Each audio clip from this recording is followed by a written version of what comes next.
Nagulat ako kasi may issue din na pregnancy. May buntis sa hiwalayang Katniel?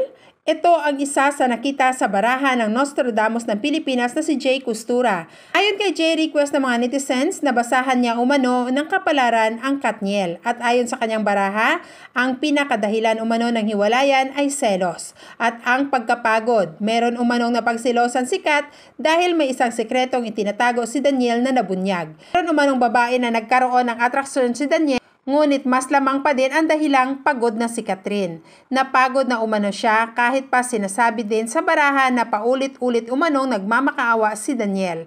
Ngunit ang nakakagulat, nagulat ako kasi may issue din na pregnancy. Yan. So, hindi pa clear sa baraha kung ito ba ay kay Kat or sa iba. May mabubuntis ba o may nabuntis? Pero ano man ang dahilan ng hiwalayan, ang mahalaga. Okay, so magandang balita guys. Ang pinakita ng baraha ay magkakabalikan po ang dalawa. Ayan, magkakabalikan po talaga ang dalawa, no?